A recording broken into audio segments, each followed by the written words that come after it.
students, this is Monica Agarwal, lecturer in commerce from GGSSS Hisar. आज हम करेंगे planning.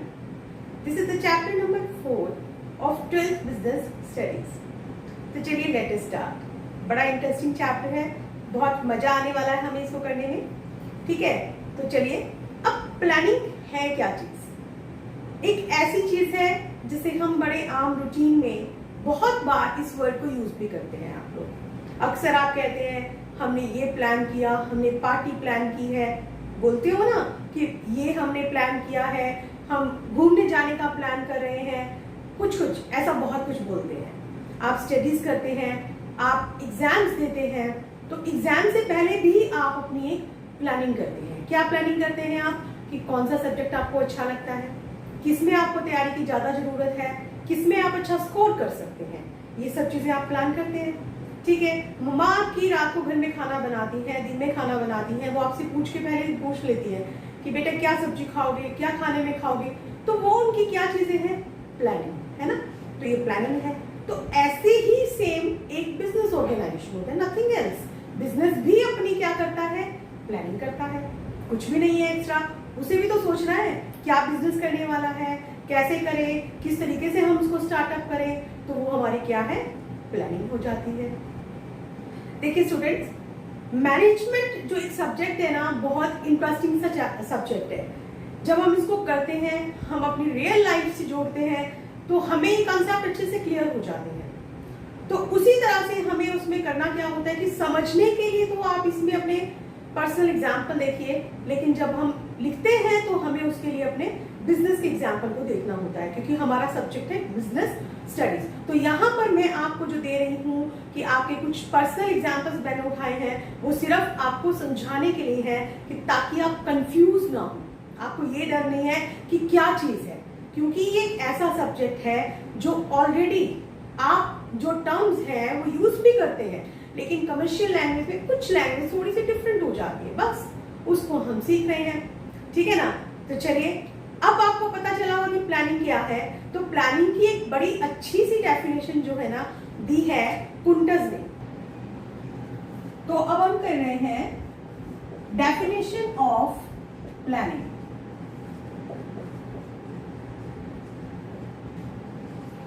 अब प्लानिंग की डेफिनेशन क्या है? अभी जैसा मैंने आपको बताया कि कुंटज ने दी है। बड़े बड़े जो विद्वान हैं वो बताते हैं हमें अपने एक्सपीरियंस के बेसिस पर कि क्या प्लानिंग है। ठीक है, तो उन्होंने एक बहुत अच्छी सी और इजी सी डेफिनेशन दी है, जिसे हम कहते हैं प्लानिंग इज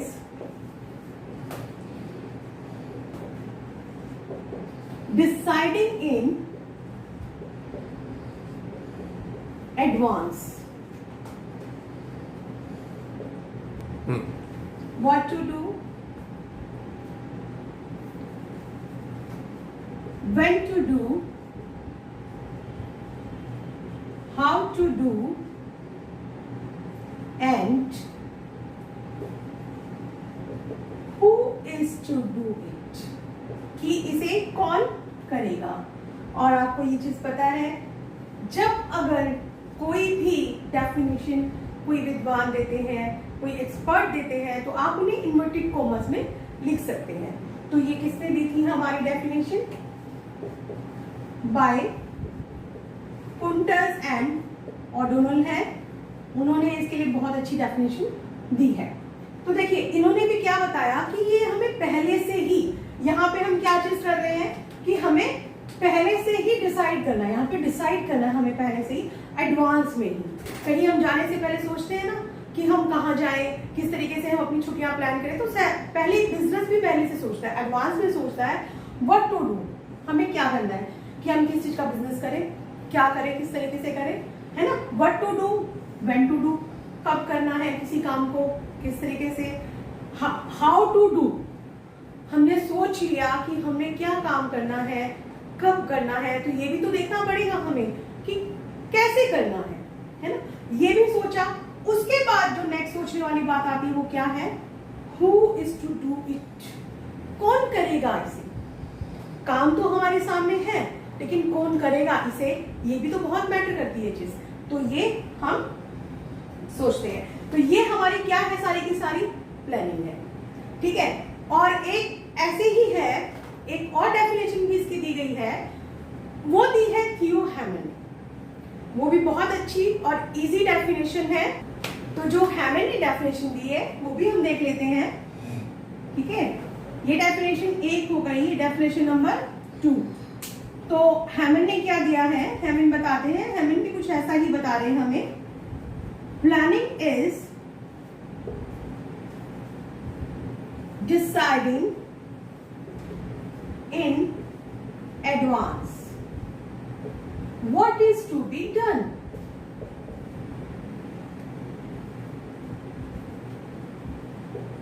और ये हमारी जो डेफिनेशन दी है, ये दी है हैमन ने।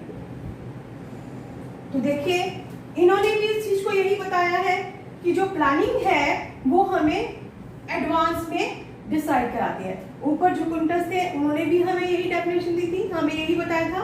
और जो हैमन है वो भी हमें ये बताते हैं कि हम एडवांस में डिसाइड करते हैं कि क्या चीज है, what is to be done, कि हमने क्या करना है। ठीक है, तो अब हमें ये प्लानिंग का मीनिंग तो अच्छे से क्लियर हो गया कि प्लानिंग क्या है, what to do, how to do, by whom to do it, है ना, ये चीज हमें क्लियर होगी। तो अब हमारा नेक्स्ट टॉपिक जो है वो है फीचर्स ऑफ प्लानिंग। अब हम बात करने जा रहे हैं इसकी विशेषताओं की बात। हम इन्हें फीचर्स भी कह सकते हैं और हम इनको नेचर भी कह सकते हैं। तो यहाँ पे आपके दोनों ही जो कॉन्सेप्ट्स है ना वो पूरे हो जाते हैं। आप इसको नेचर भी बोल सकते हैं और फीचर्स भी बोल सकते हैं। तो सबसे फर्स्ट फीचर जो है वो है हमारी planning focus on A achieving objectives. अब प्लानिंग का फोकस क्या चीज है, इसका जो हम प्लानिंग कर रहे हैं मेन किस चीज के लिए कर रहे हैं, ऑब्जेक्टिव्स के लिए, है ना, ये हमारे ऑब्जेक्टिव्स भी है।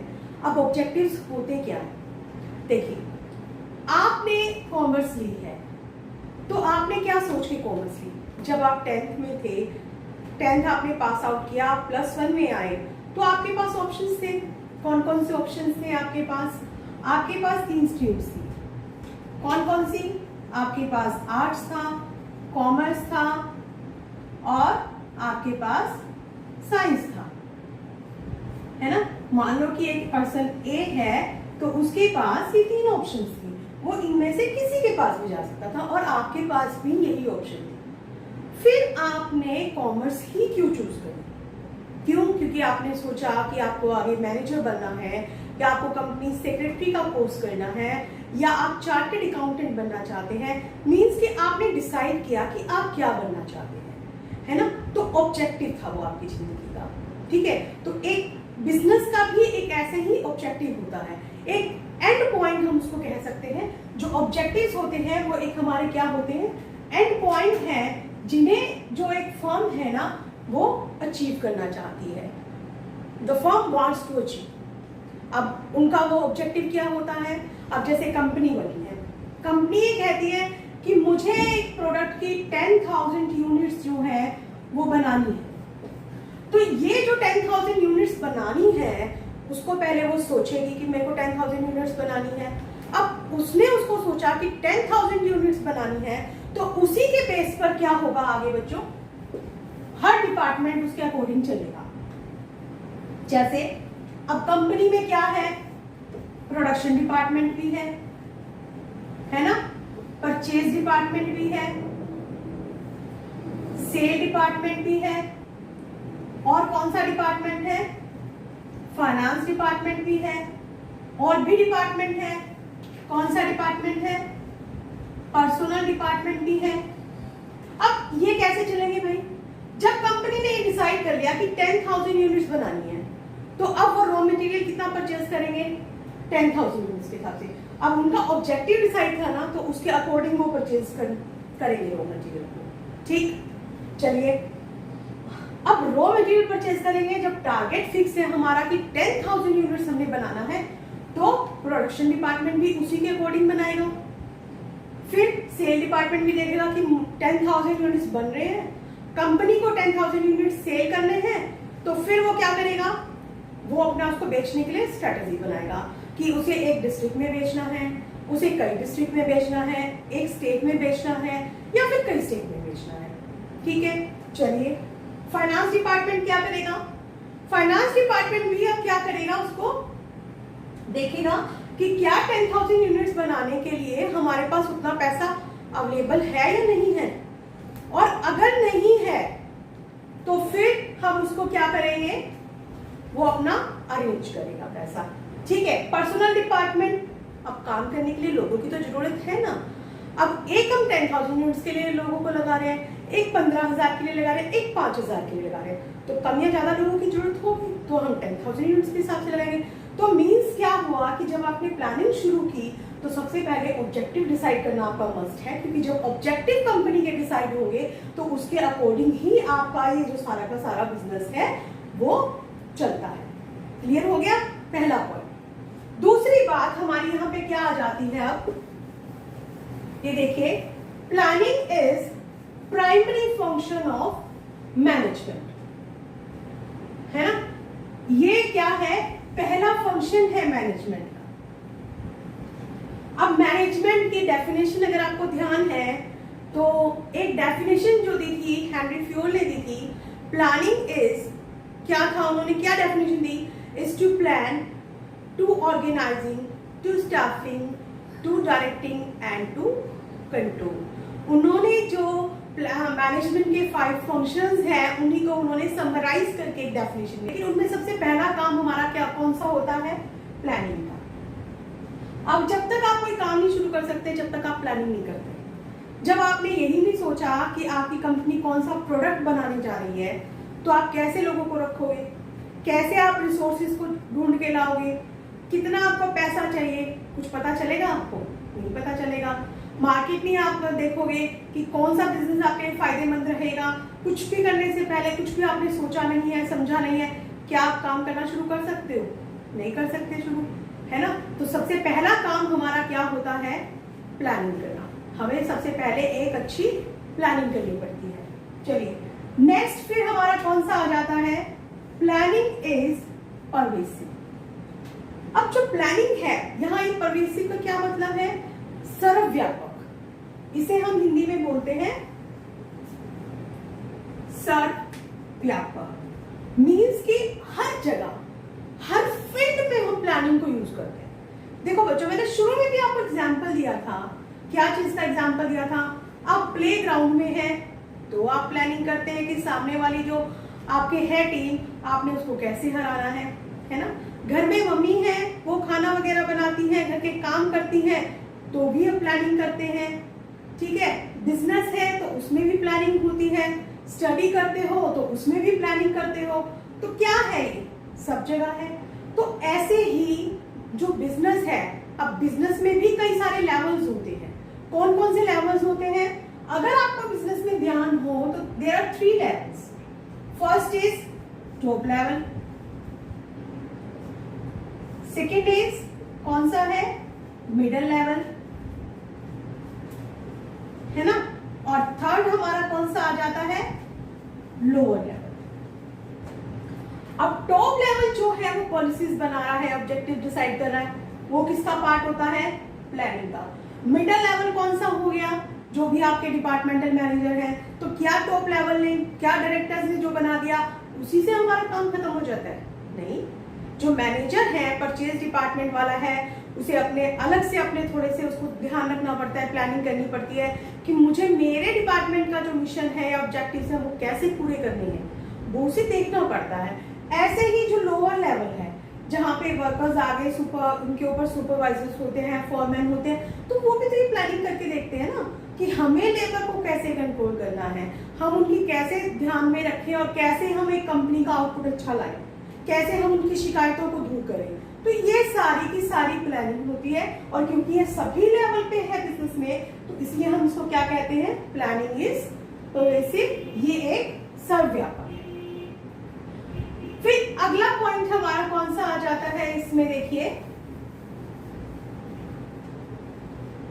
Planning is continuous. अब ये नहीं होता कि आपने एक बार प्लानिंग की, आपने एक बार बिजनेस स्टार्ट किया, आपने प्लानिंग की एक बार तो काम खत्म हो गया। नहीं, प्लानिंग तो चलती रहती है। कंटिन्यूअस माने लगातार चलते रहने की प्रक्रिया है ना। तो अब बिजनेस में है, जैसे आप अपनी लाइफ में करते हो, आपने एक क्लास में एडमिशन ले लिया, 12th करी। अब आप रूटीन में अपने क्या करते हो, स्टडी करते हो, उसका टाइम मैनेज करते हो, कौन से सब्जेक्ट को कितना टाइम देना है, किस चीज का समझ में नहीं आ रहा है, चलते हो ना, प्लानिंग करके रखते हो, ठीक है। फिर टेस्ट टाइम आता है, उसके लिए अलग प्लानिंग हो जाती है। एग्जाम्स टाइम आता है, उसके लिए अलग प्लानिंग हो जाती है। साथ ही साथ आपको ये भी ध्यान रखना पड़ता है, कई बार आप अचानक बीमार हो गए तो क्या करें, अब हमें वो भी ध्यान रखना पड़ता है, तो उसके लिए आपको अलग प्लानिंग करनी पड़ती है, राइट। तो बिजनेस में भी सेम ऐसा ही काम चलता है। जब हमने एक बार बिजनेस बनाया, हमने अपना टारगेट फिक्स कर लिया कि भाई हमने 10,000 यूनिट बनानी है या 15,000 यूनिट बनानी है या 20,000 यूनिट बनानी है, हमने डिसाइड कर लिया, लेकिन उसको मेंटेन रखना है। छोटे बड़े बहुत सारे डिसीजंस आते हैं टाइम में लगे, हमें वो सारे देखने करने पड़ते हैं। तो ये एक लगातार चलते रहने वाली प्रक्रिया है। और पता है क्या होता है, यहाँ पे जब आप करोगे ना अभी आगे, तो उसमें आप देखोगे कि जो प्लानिंग है,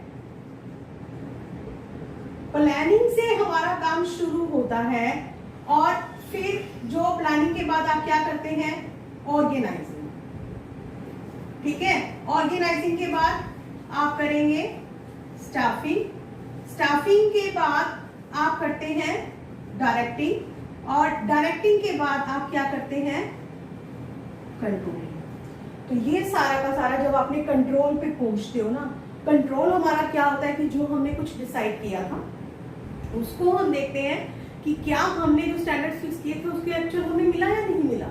अगर नहीं मिला तो क्यों नहीं मिला, उसके क्या रीजन थे, उनको पूरा करने के लिए हम फिर से जो है अपनी प्लानिंग करते हैं। तो मतलब कंट्रोलिंग के बाद फिर से हमारी क्या स्टार्ट हो जाती है, प्लानिंग। प्लानिंग खत्म कहाँ होती है, जाके कंट्रोलिंग पे, कंट्रोलिंग से फिर वापस हम प्लानिंग पे आ जाते हैं।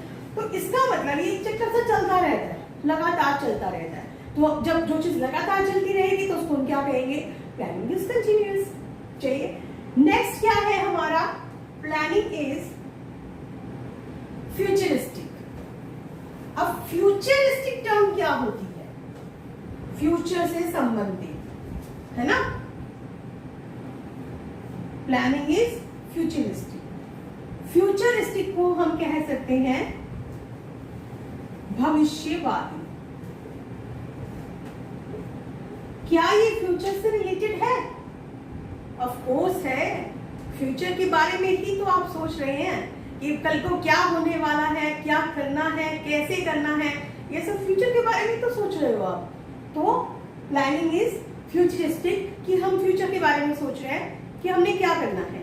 हम इसमें और भी सोच सकते हैं। अब जैसे कि मैंने आपको शुरू में एग्जांपल दिया कि कंपनी क्या सोच रही है कि 10,000 यूनिट्स जो है वो बनानी है।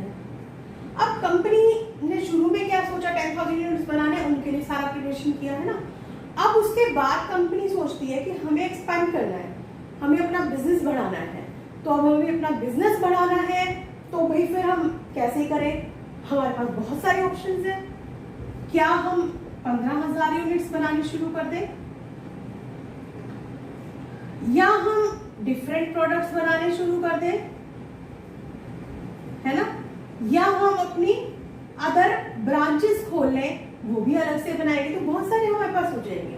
तो ये सारा हमारा किससे रिलेटेड है, फ्यूचर से रिलेटेड है। चलिए, planning is a mental exercise. अब सोचने समझने की क्रिया, मेंटल मीन्स दिमाग से, यहाँ मेंटल वो पागल वाला नहीं है, दिमाग वाला है। अब आप कुछ भी सोचते समझते हो, किस चीज से सोचते हो, अपने दिमाग से सोचते हो ना, कि हमने क्या करना है, किस तरीके से करना है। तो प्लानिंग में भी हमने सोचा ही है सब कुछ। तो ये क्या है, इसलिए क्योंकि सारा सोचने समझने का काम हमारा दिमाग से होता है और प्लानिंग टोटली इसी पर बेस्ड है। तो हम इसको क्या कह सकते हैं, planning is a mental exercise. ये बहुत एक इंपॉर्टेंट पॉइंट है, अक्सर 2 नंबर के क्वेश्चन में आपसे पूछा भी जा सकता है। तो आपने इसको अच्छे से ध्यान रखना है। जरूरी नहीं होता कि आपको फुल डिटेल में लिखना होता है, लेकिन आपको उस चीज का, हर चीज का मतलब अच्छे से, कंसेप्ट आपको बहुत अच्छे से क्लियर होने चाहिए। And the last point is planning involves decision making. अब प्लानिंग में क्या है, डिसीजन लेना भी शामिल है। अब भाई हम तो सोच रहे थे कि क्या करें, कैसे करें, कौन करेगा, हम तो ये सब सोच रहे थे। तो डिसीजन लेना कहां से आ गया, बिल्कुल है। जैसे देखिए अभी फ्यूचरिस्टिक में मैंने आपको एक एग्जांपल दिया था क्या कि कंपनी ऑलरेडी 10,000 यूनिट्स बना रही है, लेकिन वो सोच रही है बिजनेस को एक्सपेंड करना, बढ़ाना सोच रही है वो, तो क्या हो सकती है 15,000 यूनिट बनाए, डिफरेंट प्रोडक्ट्स बना ले, कि ऑलरेडी टीवी बना रही है तो फ्रिज भी बना ले, छोटे टीवी बना रही है तो बड़े बना ले, बड़े भी बना रही है तो स्मार्ट टीवी बना ले, है ना, बहुत सारे ऑप्शंस हैं उसके पास। तो लेकिन उसे सोचना तो पड़ेगा, एक फाइनलाइज तो करना पड़ेगा, हर ऑप्शन पे तो नहीं चल सकते ना। तो यहाँ पे क्योंकि उसे कहीं ना कहीं आगे प्लान करते हुए पहले अल्टरनेट्स में चूज करना पड़ता है, तो हम इसमें क्या कह सकते हैं, प्लानिंग इन्वॉल्व्स डिसीजन मेकिंग। तो स्टूडेंट्स ये क्या थी, सारी की सारी हमारी फीचर्स थी, प्लानिंग की 7 फीचर्स थी। तो इनसे आपको अच्छे से समझ में आ गया होगा, ठीक है। तो चलिए नेक्स्ट हमारा पार्ट है प्रोसेस ऑफ प्लानिंग। अब हम देखेंगे कि प्लानिंग किस तरीके से होती है। काफी कुछ तो आपको अच्छे से क्लियर हो चुका है, क्योंकि आपको प्लानिंग की डेफिनेशन पता चल चुकी है, आप उसकी फीचर्स कर चुके हैं, और ऑलमोस्ट उन्हीं में से जो है ना हमारी क्या निकलेगी, प्लानिंग की प्रोसेस निकलेगी।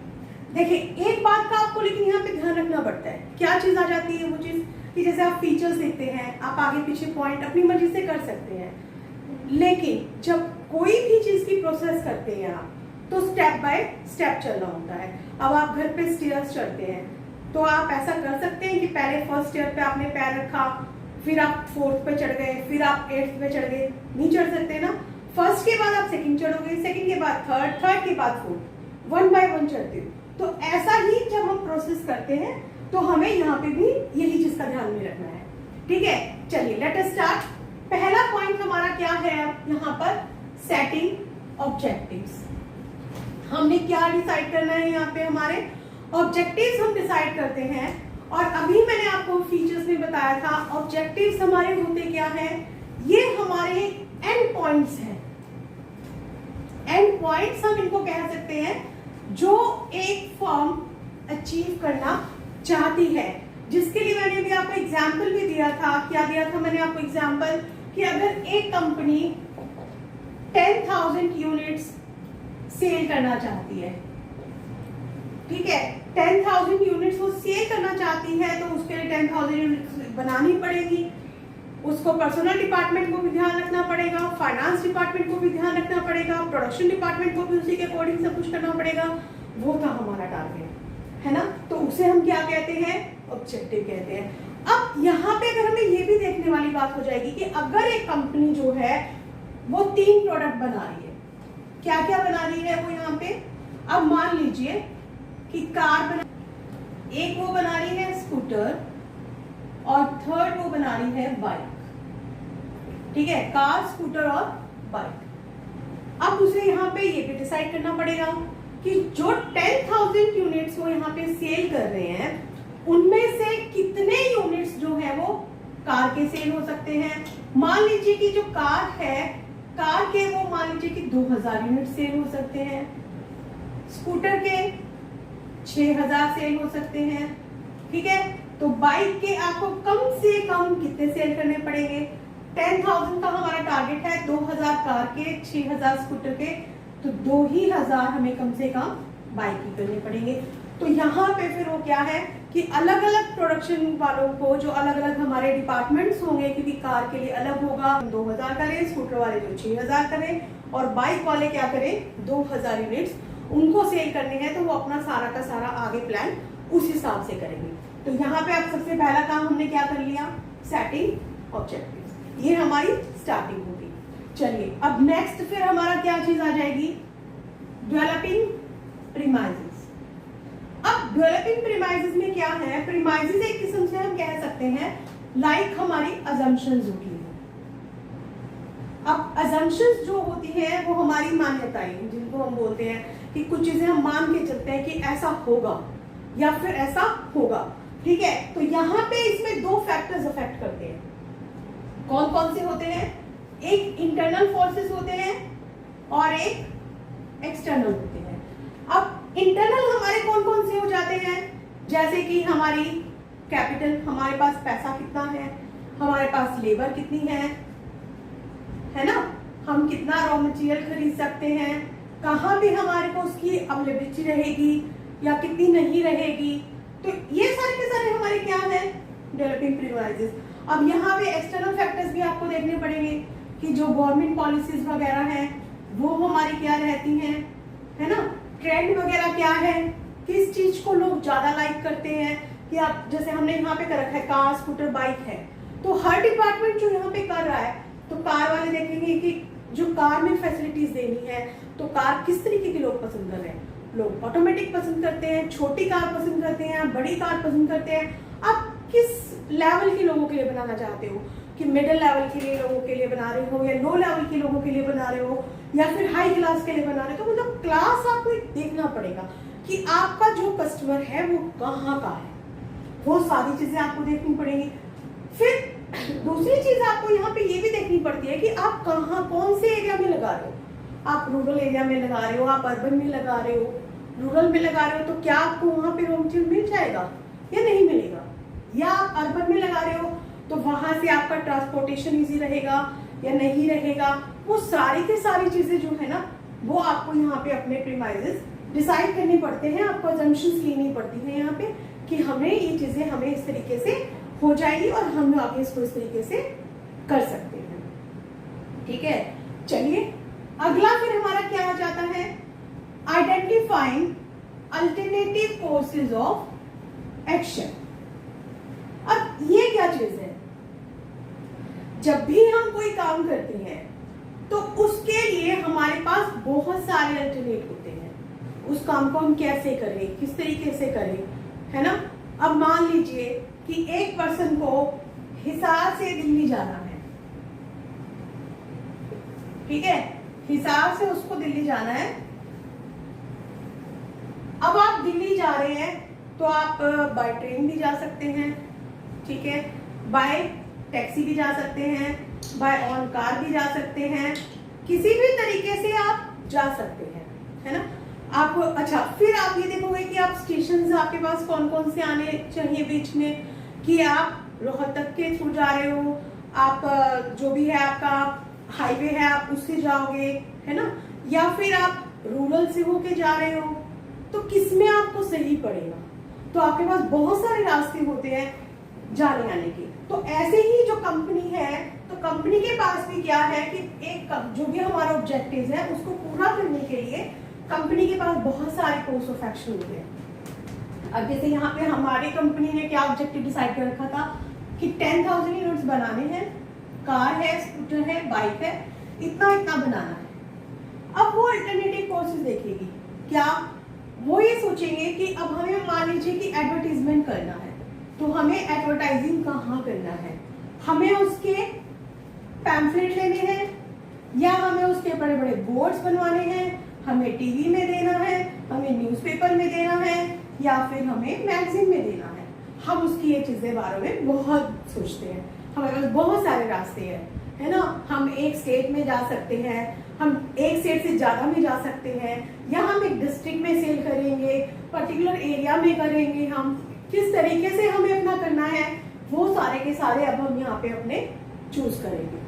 ठीक है, तो यहाँ पे आपके पास क्या हो गया, identify alternative courses of action की उस काम को पूरा करने के लिए अब हमें कहाँ कहाँ पे किस तरीके से हमारे पास क्या क्या रास्ते हो सकते हैं। देखिए, कोई भी जब आप काम करते हो उसके लिए अल्टरनेटिव सोचना बहुत आसान होता है, कोई दिक्कत नहीं आती है उसमें। क्यों? क्योंकि रास्ते तो बहुत सारे होते हैं। दिक्कत कहाँ आती है? दिक्कत आती है उसको सेलेक्ट करने में, बेस्ट कौन सा है। ऑप्शंस आपके पास बहुत सारी होती है ना, लेकिन आप कंफ्यूज कब होते हो? हम सोचते हैं कि हम एक ऐसा डिसीजन लें कि जो बहुत अच्छा हो, हमारी गलती ना हो उसमें। अब जब आपने 10th के बाद अपना डिसीजन लिया तो आपने सोच समझ के लिया होगा, बड़ा सोचा आपने। क्यों? क्योंकि आप चाहते थे कि आप लाइफ में गलती ना करो। टाइम दोबारा नहीं मिलता, टाइम भी लग रहा है, पैसा भी लग रहा है, सब कुछ लग रहा है, आपका करियर उस पर बेस्ड है ना, ऐसा सब कुछ। तो यहाँ पर भी जो एक कंपनी है उसके पास भी तो उसका सारा पैसा सब कुछ लगा हुआ है, लाखों करोड़ों रुपए उनके लगे होते हैं। तो वो कैसे उसको सिलेक्ट करेंगे या कैसे नहीं करेंगे? तो उसके लिए फिर वो क्या करते हैं, नेक्स्ट स्टेप हमारा क्या है, इवेल्युएटिंग अल्टरनेटिव कोर्सेज। अब जब हम उसको अल्टरनेट कोर्सेज को हम चेक कर रहे हैं, अब इवेल्युएट कैसे करोगे? आपके पास जैसे ऑप्शन थे, यहाँ पे ऑप्शन है आपके पास कि आपने एडवर्टाइजमेंट को न्यूज़पेपर में डाला, आपने टीवी में डाला। अब आप न्यूज़पेपर के क्या देखोगे? एडवांटेजेस देखोगे, डिसएडवांटेजेस देखोगे। टीवी के भी आप एडवांटेजेस देखोगे और क्या देखोगे? डिसएडवांटेजेस देखोगे। आप ये देखोगे कि लोग जो हैं वो कितना लाइक करते हैं किस चीज को, कितनी चीजों से लोगों को जानकारी मिलती है। लोग न्यूज़पेपर ज्यादा पढ़ते हैं या टीवी ज्यादा देखते हैं, है ना? ये भी देखोगे। आप जो प्रोडक्ट बना रहे हो लोग उसको पसंद करते हैं या नहीं करते हैं, आपको वो भी देखना पड़ेगा।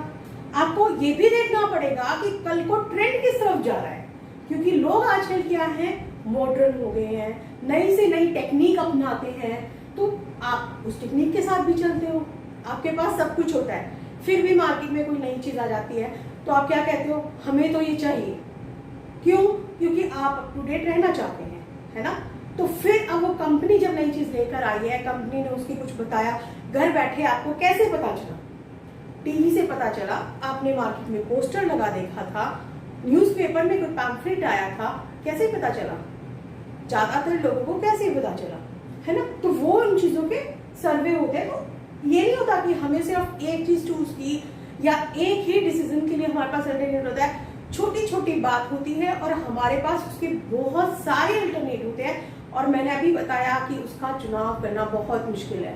सबसे ज्यादा डिफिकल्ट काम ही यही है कि उसको आइडेंटिफाई करना, इवेल्युएट करना। आइडेंटिफाई करना तो बहुत आसान है, इवेल्युएट करना जो है ना वो बहुत मुश्किल होता है। ठीक है, अब आपने यहाँ पे इवेल्युएट कर लिया कि आपके लिए इनमें से कौन सा अच्छा रहेगा, कौन सा बेकार रहेगा, आपको जिसमें सबसे ज्यादा फायदा लगता है। जैसे कि अभी मैंने आपको एग्जांपल दिया था कि आप दिल्ली जाना चाहते हैं। अब दिल्ली आप जा रहे हैं, आप यहाँ से हांसी जाते हैं, हिसार से दिल्ली की बात कर रही हूँ मैं। हिसार से आप हांसी जा रहे हैं, महम जा रहे हैं, रोहतक जा रहे हैं, दिल्ली जा रहे हैं। ठीक है, अब दूसरा रास्ता क्या है कि आप हिसार से चंडीगढ़ जाते हो, चंडीगढ़ से दिल्ली जाते हो, जा तो सकते हो ना। ठीक है, तीसरा रास्ता हमारे पास क्या हो सकता है कि हिसार से आप पंजाब में निकल गए, पंजाब से आप दिल्ली जा रहे हो। रास्ते तो बहुत सारे हैं, लेकिन भाई किसी चीज में सबसे ज्यादा टाइम लग रहा है। अब यहाँ से आप चंडीगढ़ जाओगे, चंडीगढ़ से आप दिल्ली जाओगे, कितना ज्यादा टाइम लगेगा? बहुत ज्यादा टाइम लगेगा ना।